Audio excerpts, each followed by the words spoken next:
Complete game coverage of the Cougars is right here on the KSL Sports Zone. The Cougars welcome in West Virginia to LaVell Edwards Stadium for a battle with the Mountaineers. Your home for the best coverage of Cougar football is right here on 97.5 The KSL Sports Zone. You're locked on to JJ and Alex on 97.5 The KSL Sports Zone. There we go. Welcome back. JJ and Alex, 97.5 The KSL Sports Zone. Alex Kirry, Jeremiah Jensen, Alex Napolis is our producer as always. Man, they needed that. And it's exactly what the doctor ordered for Utah football is they got a couple of big things that stood out, JJ. Not just the 48 points, which happens to be by far the most they've scored in the Big 12. Yes. As a member of the Big 12. It's on the road. I don't care if it's a limping West Virginia team. You needed that W, and everybody showed up and showed out. Everybody did well in that game, and I think one of the biggest deals was the poor defensive line for that West Virginia team had to take the brunt of that Utah offensive line being told, you guys were not even close to as good as that Texas Tech team on the prior week. Spencer Fano, the captain of that team, and also, probably the best player, definitely the most. He's going to be the guy that's going to the NFL. He's going to be a top 5 to 10 pick in the NFL first round next year's draft. And he took it personally. And he went after it. Our show brought to you by, well, let's get to the cut right here. Let's get going right here. Let's just jump in and we can officially start talking about the Utah Utes. Let's do it. It's time for the biggest story of the day. This is what made the cut with JJ and Alex on 97.5 The KSL Sports Zone. Doug Smith brings you this portion of the program. An incredible selection of Kia, Subaru, Chevy, Jeep, Dodge, or Ram. It is your Doug Smith dealerships in American Fork, Spanish Fork, and in Linden. Go check them out, too. In American Fork, they have the new Mitsubishi dealership. Go check it out. Nobody knows cars like Doug. All right, JJ, first impressions off of that win for the Utes. Not only did they need it, they got exactly what they needed. In fact, probably overperformed even. 28-0 at the half. You cruise. You put a lot of the backups in on your defensive backside of things. Even if you had a couple of guys you think kind of get dinged up, and I don't know what the Jackson Benny and the Nate Ritchie kind of overall what we know about those guys' injuries. I don't know if we're going to ever know. Unless it's season ending, we won't. Well, even then, it's like we wouldn't find out if it was season ending until next week anyway because Utah's all, we'll talk to you guys next week. We're out. See you later. So bye week is here, which means we're not getting a lot from the University of Utah. But first impressions for that win. Much needed, as you mentioned. It was a get-right game, and we knew it was going to be. But I still wanted to see a lot of improvements in certain areas, and I feel like we did see that. There's one area I'll mention at the end of my little spiel here that I'm concerned about, and Kyle Whittingham echoes the same. But I think Devon Dampier had to go out there and be efficient and really put last week behind him because he was not good against Texas Tech. They struggled to throw the ball down the field against Texas Tech. They put the ball down the field this week. Ryan Davis had some big numbers. I think I counted, let me see for sure. There's like 8 or 9 guys that caught passes. I like the distribution. They're spreading it around. It's not like you go into one guy. And I know Ryan Davis has the most receptions on the team so far, but 1, 2, 3, 4, 5, 6, 7, 8, 9, 10 guys caught a pass, 6 of them with multiple catches. Some of those are your running backs. They got a lot of guys involved in that game. You got to get everybody involved. You got to build confidence. You got to build chemistry. And you need to make sure everybody's being utilized effectively. And I felt like they got to that. Devon Dampier, 21 of 26, 237 yards, 4 touchdowns. Had a touchdown on the ground as well with 33 yards. I thought Devon Dampier bounced back nicely. I think the offensive line was phenomenal. 242 yards rushing. That spread out as well. A lot of guys that got multiple carries. They even got Daniel Bray in there, Bryce Duke, some of those guys. Bert Ficklin made some appearance. They got a lot of guys involved there, but the offensive line getting back to just being road graders. That was really nice to see them get back out there because the Texas Tech game was pretty humbling for them. You mentioned Spencer Fano. You need your All-Americans to play like All-Americans, and I think he really – I think I know he wasn't happy with the way things went with Texas Tech, and you saw a different effort from him against a West Virginia team. West Virginia's injuries mostly are on offense. It wasn't their defense. And for Utah's offense to bully them the way they did was impressive on that side of the ball. So there's a lot of good things that I think Utah did offensively that impressed me. Defensively, I mean, they dominated, right? The front, whenever West Virginia was going for it on fourth down, I had the stats here in front of me. There was no way they were getting short yardage in those situations outside of the QB run game. So there's two things I'm worried about with Utah right now defensively. Number one, tackling has got to get better. They had a lot of missed tackles. Yeah, a couple missed tackles still, yeah. And, Steven Sylvester was on our show last night on KSL Sports Live, and he talked about this. QB run is killing the Utes right now. What happened when Hammond came in the game? Texas Tech. He absolutely hurt them with his legs, and that got him going. And you look ahead on the schedule. You look at Utah's schedule, how many dual-threat quarterbacks are on that schedule? Right out of the gate, coming back, Sam Levitt can beat you with his legs. Bear Bachmeier can beat you with his legs. I don't know who's going to be Colorado's quarterback by the time they get there, but one of those guys can beat you with their legs. Who's Cincinnati's starting quarterback? He can Sorsby. Sorsby can beat you with his legs. Yep. Baylor. Robertson's probably Robertson's not more of that. Pocket guy, yeah. So, but then you get to Kansas State and Kansas. Avery Johnson, how does he beat you? With his legs. Jalen Daniels. You get my point here? Yeah. And Sly made that point last night, and that's really got to be an emphasis. But part of the issue with Texas Tech is you weren't planning for that, right? Isn't that kind of half the deal with a running quarterback? You kind of go, oh, it's not because the defense gets gashed on it, but if you're prepping for it, it's a little bit different, right? They just didn't prep it all for the backup quarterback to come in and start using his legs. West Virginia's quarterbacks, oh boy, were able to hurt them with their legs. You look at Khalil Wilkins, 9 carries, 39 yards. Jalen Henderson, 13 carries, 28 yards. They had multiple runs of 10 yards or more, and that's hurting them. They've got to figure out how to get that QB run game dialed in, and the tackling's got to be better. But I'm being picky with that defense. The defense is great. Utah's defense was phenomenal. They held West Virginia to 14 points, all in the second half. It was 28-0 at halftime. It was a slaughter. Look, it was a great performance for Utah, but we haven't learned enough about Utah yet because West Virginia is not very good, and BYU's going to find on Friday. BYU fans are going to see a beat-up, not very good West Virginia team coming to town on Friday. BYU should handle them. There's still some work to do for Utah to get to where I think they should be. And you don't usually see a defense for Utah missing tackles and getting gashed on QB run game, and they got to dial that in. You know, it was funny over the weekend. This is just how bonkers the Big 12 is. But now it's starting to look like BYU and Utah not having to play Houston. And everyone's like, "Ooh, dodged a bullet with the Cougs this year." Maybe. Isn't that funny how the Big 12 is? I mean, I got home from high school football stuff late Friday night, and you watched the Houston Oregon State barn burner. Oh my, gross! Come on, Houston! And that was not a good performance by Houston. I'm not. No. I mean, they're at Corvallis. It's not. I mean, yeah, but yeah, they had Oregon to rally. State, it's not a good football team. Oregon State's not a good team, but yeah, it's just funny how the Big 12 works. Houston is what? 4-0, right? Just like we had it on paper. You got Houston 4-0, don't you? Houston beat Colorado. BYU just played Colorado, so I know that the game was in Houston, but still, yeah. Houston is not the doormat that they had been the last couple of years. Let's go through some of the sound from the post game. Kyle Whittingham talking about the passing game and how much better it got this week with Devon Dampier. That was something that hurt us, last week, and we needed to be able to push the ball down the field better. We did that this week. Receivers stepped up, answered the challenge. I thought we had a good scheme going in, the right dose of run and pass, play action off the run game, and tight ends were a factor again. Throw game really was in much higher gear this week than weeks past.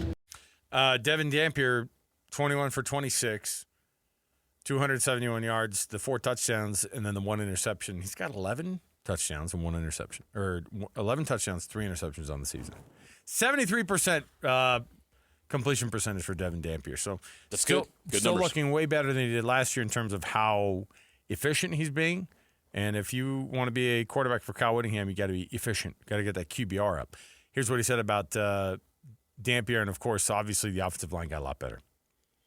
That is part of it. The offensive line did a really good job in their run blocking and their pass protection. And he buys himself a lot of time, with his escapability and an ability to extend the play. And so between our offensive line being very solid and him having the pocket presence that he has, gives him extra time to find guys downfield. And he does a good job when he is on the move of keeping his eyes downfield. He doesn't necessarily just tuck and run right away. He's looking for every possible outlet that he can get the ball down the field before he goes ahead and tucks it.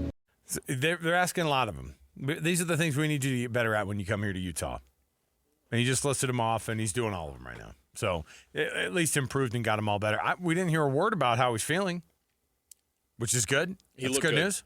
There was no sense that he had a lingering issue with the ankle. So I saw you had a 1/16 of an inch of more tape on your right ankle. Any comment on that? It's like what's funny is that I think in one of the people are definitely like telephoto lens on the ankle. Like, what's going on here? Jeez. Start breaking it down. Look at this bump right here. Kyle Whittingham also talking about the balance. Obviously, they want to run the football. They want to try to impose their will. Throwing the football is nice, but they want to make sure they have a good balance of it. And a good balance for Kyle Whittingham is running it a lot more. I think it's good to mix it in. I don't think it's going to be a staple of ours ever, where we're up-tempo constantly. And as a defensive coordinator, I know that it's tougher when you play a team that mixes up tempos. If they always go slow or always go fast, that's the easiest guys to defend. Those teams that mix it up are the ones that are more difficult to defend.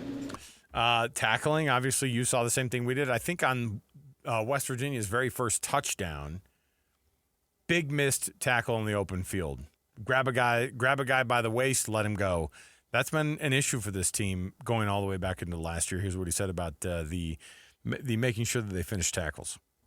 Well, we're certainly going to work on tackling, I can tell you that. And we're in bad body position too often. We got to get that corrected, and we will. You're never going to be perfect in tackling. We're playing against scholarship guys, that are really good, so they're going to make you miss on occasion. But as of late, we've just been missing too many tackles. So that will definitely be a point of emphasis. So have fun on this bye week doing your tackling drills, everybody. Coach, want to take a break? Yeah. You just have to do 1,000 tackles of practice first, and then we'll cut you loose. No problem. Devon Dampier himself hitting the podium talking about why they were able to push that ball down the field a little bit more. My pocket movement, our O-line, we got the best in the country, so they hold a lot of time for me, and instead of taking those running lanes, I was able to make a lot more plays just sitting in the pocket today, so that was a little bit of emphasis, but we play whatever the defense gives. The NCAA has a list of sack leaders here. Let me make sure I pull them up here. Make sure we get them all. Let me see how many. Yep, still there. John Henry Daly now leads the country solo for sacks. He's not sharing it with anybody. 6.5 for JHD. He's having quite the season so far for the University of Utah and that defense. Everybody knew he was going to be good at some point. I don't think people knew he was going to be this good this quickly at Utah, but here's John Henry Daly talking about going back to the basics this past week and making sure that they get their tackling down. So just go back to the basics. I mean, we know what we're supposed to do. Now it's just about executing it. And we got the guys and the talent level to be able to execute it. So we just kind of went back to the basics this week and really honed in on what our job is and doing that play in, play out. John Henry Daly's a beast. That guy's awesome. Yeah. Now teams aren't fooled by him, and he's still making them pay. That's what's crazy to me. I always love that. When guys start to figure out, oh, yeah, he's good. And then it ends up being a moment where the team still can't do anything about it. That's when you know a guy gets to that elite level. And he's having an awesome year so far. But I think we saw a lot of things from this Utah team that made it to where you go, okay, things felt a little bit more normal, a little bit back to where they wanted to be as a team. And that's what you wanted as a Utah fan. And you got it this week. So there you go. And now you get a week off of tackling drills. Sorry. No one's getting a week off up there. You're going to be bitter you don't have a game to play on Saturday because of all the work you did during the week. Kyle Whittingham and Bronco Mendenhall, the two worst guys to have buys this week in the world. Oof. Plus, I think, is Utah State going to Hawaii? Yeah. Ugh. So then he has to, explain to his guys, we're not partying after this. We're going straight home, and we're doing gassers. In fact, we're going to do gassers in the aisles of the plane on the way back. Just keep you guys loose. To make sure you guys are keeping on. That's a hardcore coach when he's doing conditioning on the flight. So now what does the rest of the Utah schedule look like?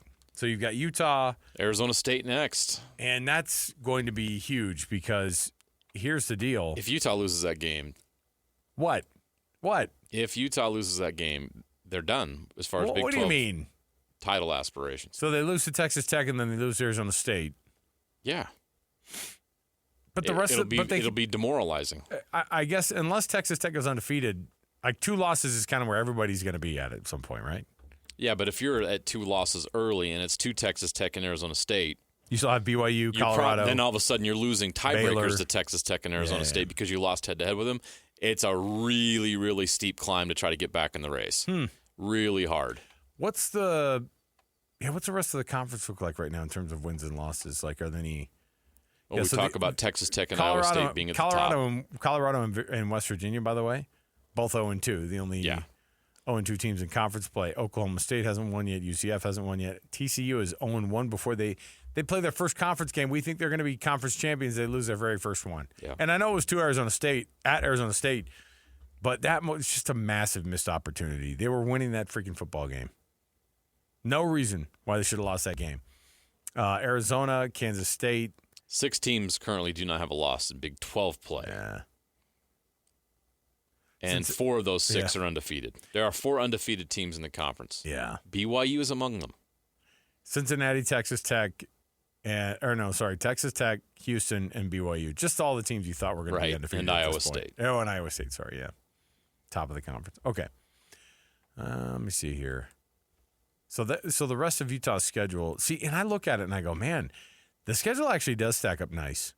The schedule stacks up pretty well. I'm not sure if this is totally – I mean, look, West Virginia, obviously they blow out. Arizona State comes here to Rice-Eccles Stadium in 2 weeks. You get a full bye week to prepare for those guys. Night game. And then you've got your rivalry game down in Provo. Now, your 2 biggest games of your season. The biggest stretch of their season is the next 2 weeks. Wrong? Right? Correct. Because after that Texas Tech loss, now every week is precious, but that Arizona State and BYU stretch is going to be very tough. You're going to roll Colorado when they come up here to Rice-Eccles Stadium. Cincinnati has no business coming here and doing anything either. That's at Rice-Eccles Stadium. They're going to lose that, or Utah's going to win that one. Cincinnati's going to lose that one. Going down to Baylor is going to be tough. That's tricky. But Baylor has lost both of their big games this year that have been at home so far against opponents that I don't think are as good as Utah even. I mean, Auburn has proven to be better Arizona than we thought. State. Arizona State is like, I don't know. I'm not sold on Arizona Me State. neither. Either. They have to kind of eke out those wins so far. Yeah. And then Kansas State, very beatable, and they have to come here. Yeah. And Kansas was a mess against Cincinnati for quite some time last week. Cincinnati beating Kansas was It's kind of weird. a surprise, but not really. Yeah, you're right. I 100% agree with you that Arizona State and BYU, if Utah's able to win those 2 games,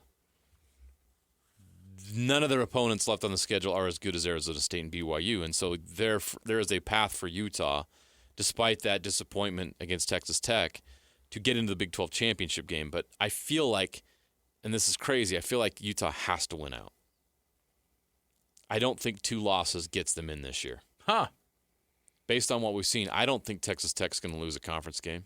Texas Tech may be They undefeated. Will. They'll lose the conference game. So they because lose this one. conference is weird, dude. It's too soft? Is that It what you're is saying? Charmin soft. Yeah, but it's the Big 12, okay? Hey. Hold on, let me look. Texas Tech. And by the way, people who said BYU had the easiest schedule in the conference, like now we all look at it and we go, geez, that's a mess, right? Yeah, BYU. Okay, so Texas Tech, they go to Houston this weekend. Are you saying Right. that's tough? No. Okay. Then they host Kansas. Ooh. Then they have to go to Arizona State. Settle down. That one's a tough one. They have to go to Tempe. But at that point, Arizona State, if they have another loss in there somewhere, if they lose to Utah the week prior, they're going to be trying to figure some things out. All right, then Oklahoma State going to Lubbock. Texas Tech goes to Manhattan to play a very, very lame version of Kansas State this year. Yep. BYU goes to Texas Tech. Again, if you're going to get some teams and get them at home, that's one of. I don't think any BYU fans out there are thinking to themselves, "We got them where we want them." Yeah, we're rolling into Lubbock and Right. we're gonna crush them. Of No, course. I mean, but that's a game. That is one of those games that could get Texas Tech for Yeah, sure. but hold on. This last stretch of how they finished out those last 2 weeks, come on. UCF, then a bye, then West Virginia at West Virginia. Come on. You see what we're saying now? Texas Tech will be undefeated at the end of the I season. love the bye. Unless BYU can go into Lubbock and win. I love the bye week between UCF and UCF and West Virginia between the last 2 weeks of the season. What are we doing, schedule makers? I don't know. That's going to be a tough one. They're going to have to be at home against UCF. But before they go out to West Virginia, give them a week off. You're right, Bill. You're right. It is late November. We better give them a bye week. What? Do you know who else has a Late bye? somewhat soft schedule? It's at the top. Who? Iowa State. Cincinnati's next on Saturday. So you're thinking then a trip to Colorado. You can only lose one game because those two teams might be just one, because neither of those teams play each other. Texas Tech will most likely, based on what's on paper, Tech be undefeated. Tech and Iowa State don't play each other. One loss. Iowa State does not have a loss.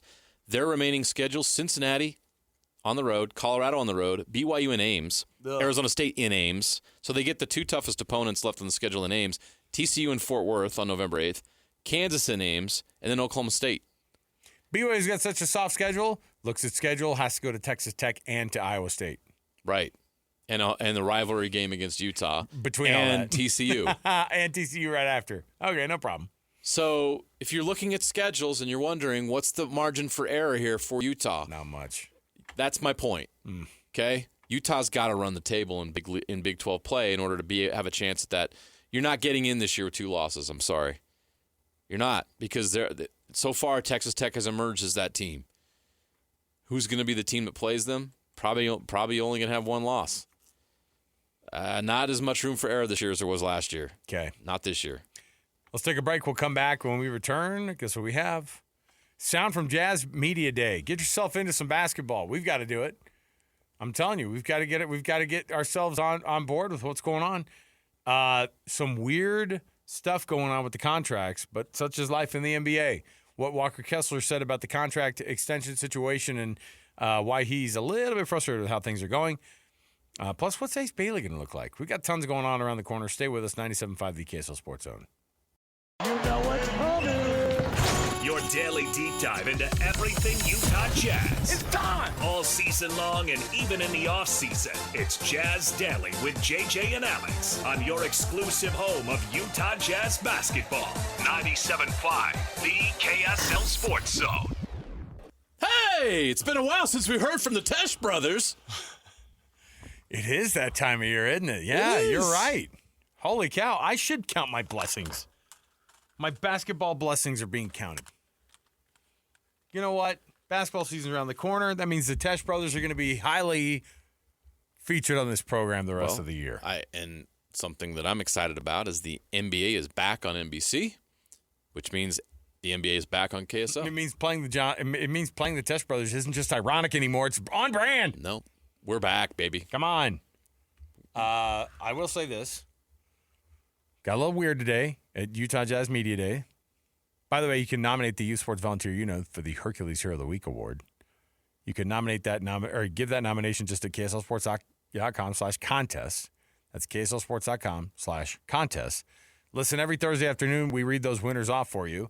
And it's to celebrate the people who do an awesome job being great coaches, assistant coaches, team parents, whatever it might be, somebody in the municipality where you live, or they do an awesome job.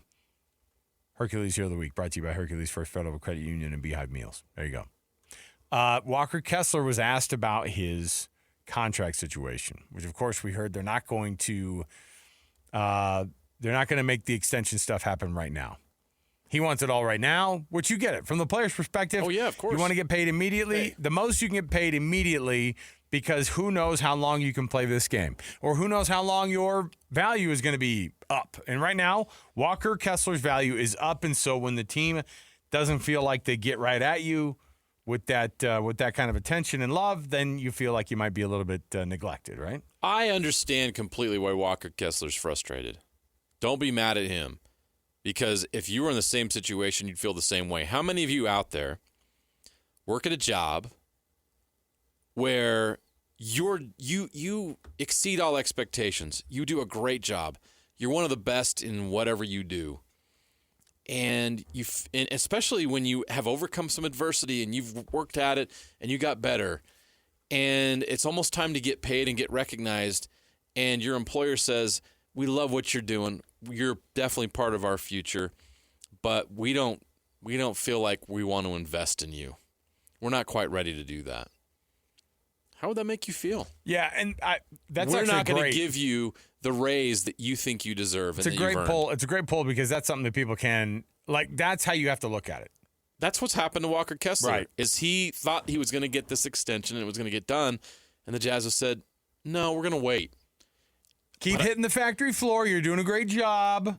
But I think you'll get. I But understand why the Jazz are doing it. I think it's going to pay off for you one day, buddy. Yeah, keep working. Maybe next year, buddy. Yeah, maybe next year. He's frustrated by it. Here's what You'd yell at your boss, or you'd want to yell at your boss. You'd be angry. You'd get bitter.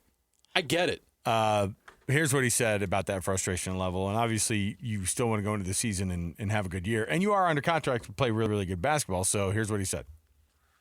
I don't want to talk about it after today just because I think, during the season, tomorrow's training camp, it's the start of the season.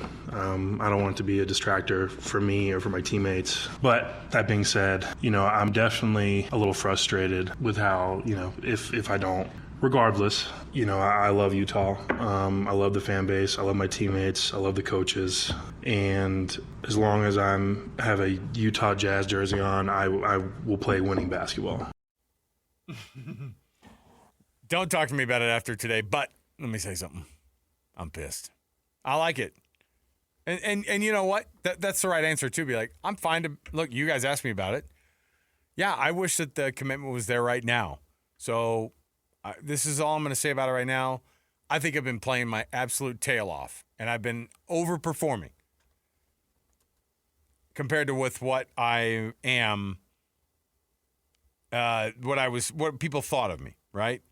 And even, by the way, the impressive thing was, and I think the reason he has an absolute massive point isn't just because of how his numbers have improved, but I think a massive indicator in this league is something that he did between that second year when he had that sophomore slump to what he did last year.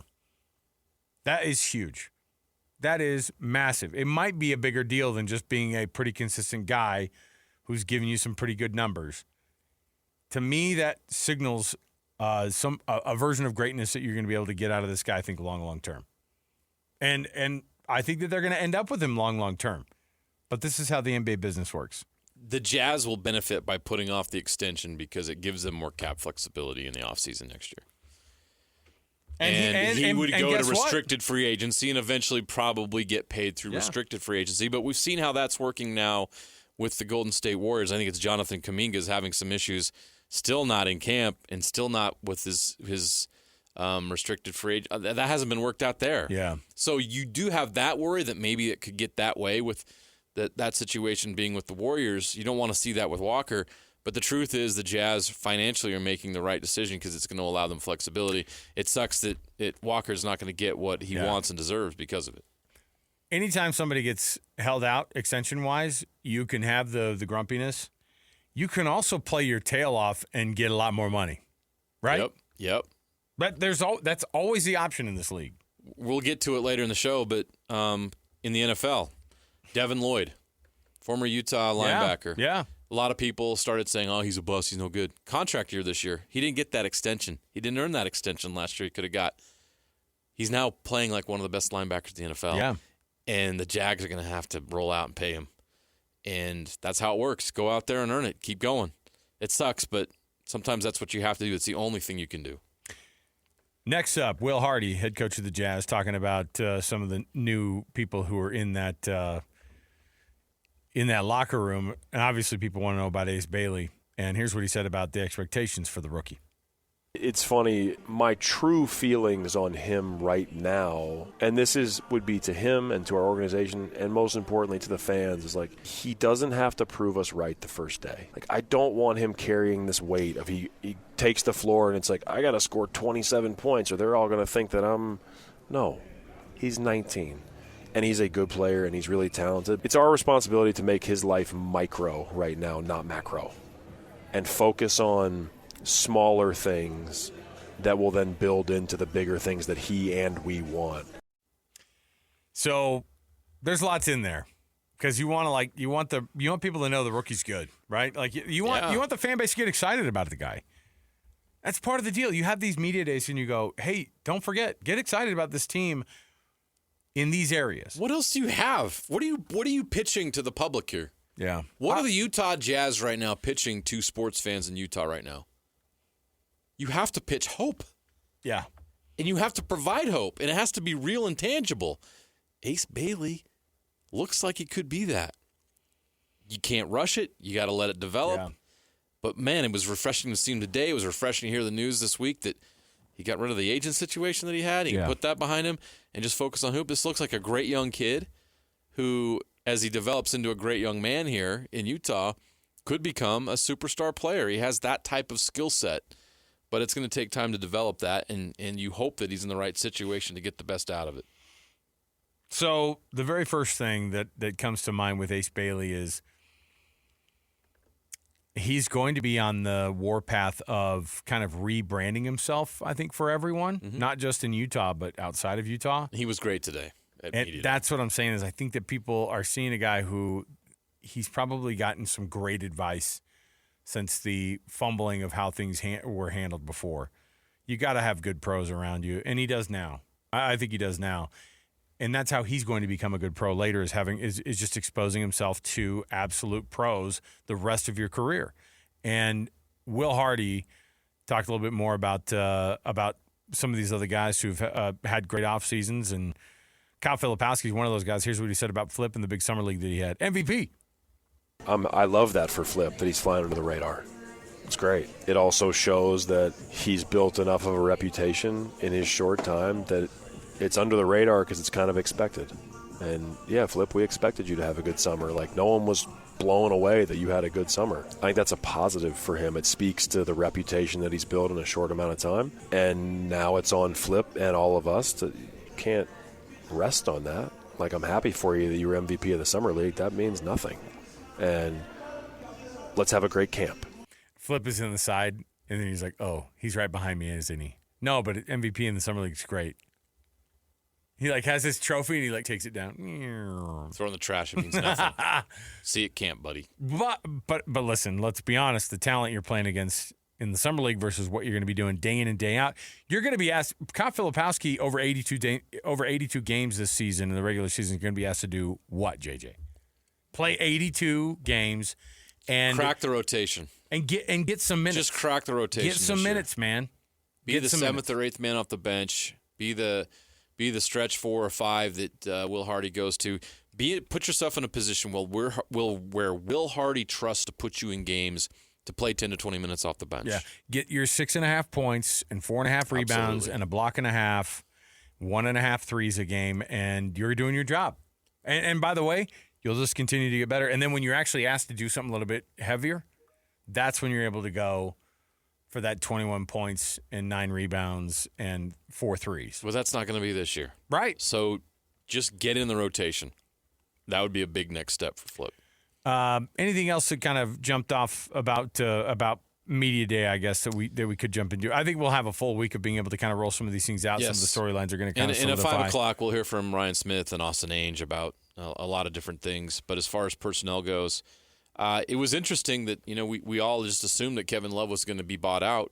Nope, he is in a Utah Jazz uniform today, which was surreal to see Kevin Love wearing Utah Jazz in jersey, and he's here, and he's going to be a part of the team. I bought it ironically, JJ, and now I don't know what to do with it since he actually put one on. Oh no, I got to take it off the wall. They are going to be for sale. Kevin Love Utah Jazz jerseys. The 2 different versions of the Russell Westbrook jerseys that I have, plus the Derrick Rose jersey, and I thought I was adding Kevin Love to that list of guys who, quote unquote, played with the Utah Jazz. Wink.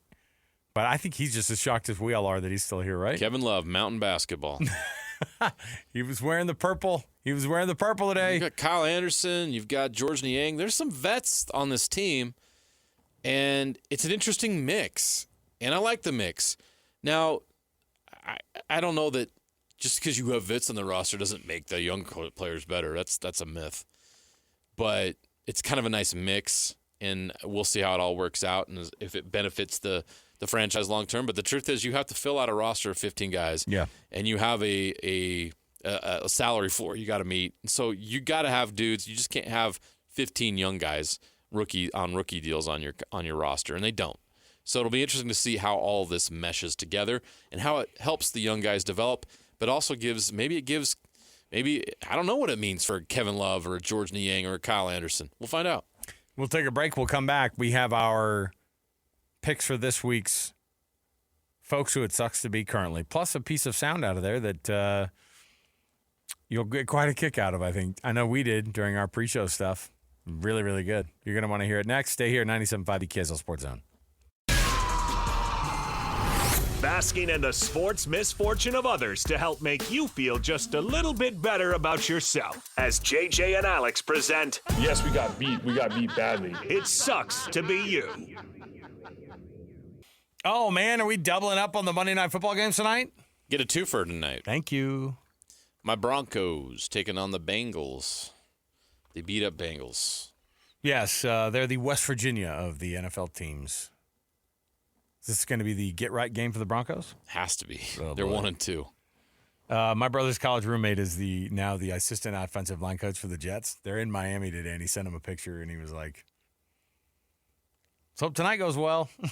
And I was like, ugh. By the way, assistant offensive line coach in the NFL, like 9 different teams at the collegiate level. Like, it's a gig, man. It is a gig. If you ask him, he's like, I don't know how I keep doing this.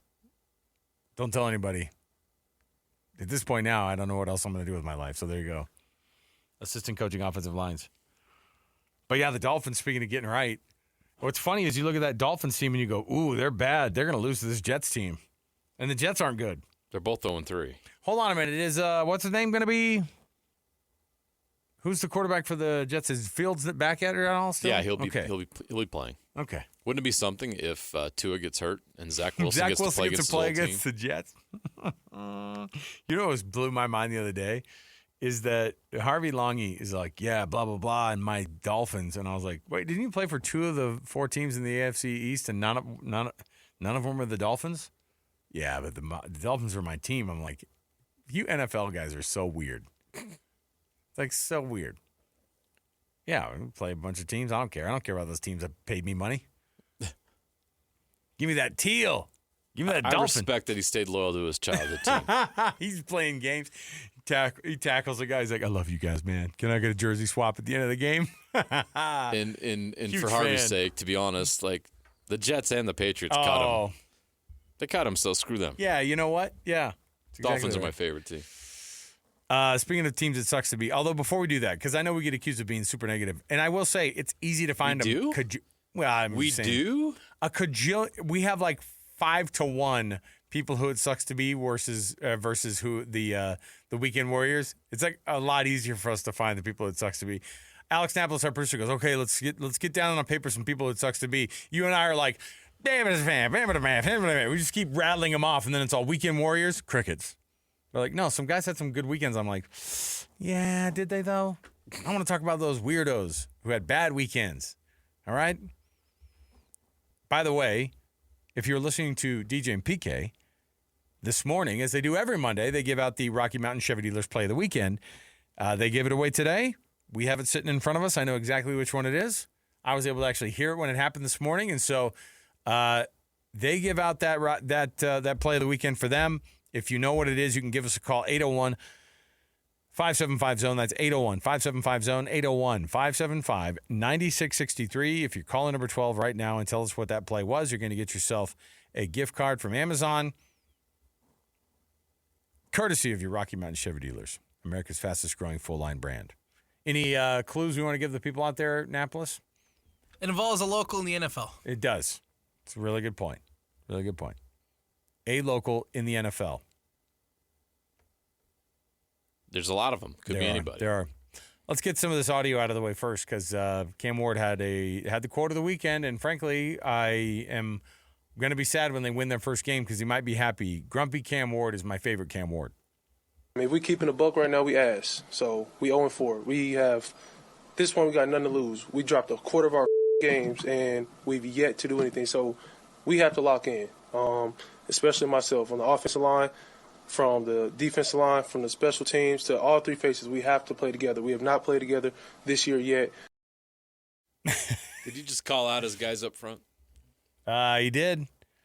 a lot of other positions. And then he said himself. You're what, Cam? What did you say you guys are? We butt. Thank you for the edit. You bet. We butt. We've lost a quarter of our blanking games. We haven't done anything yet. It's true. You've gotten through a quarter of the season so far. Congrats. You've gotten 0 wins. It's a bummer. Callahan's getting fired. Yeah, He'll probably be the first coach. It's a tough one. Next up on people who it stinks to be right now, let's go through Florida State. Taking over double overtime loss But to they beat UVA. Alabama. I thought they were a top 10 team.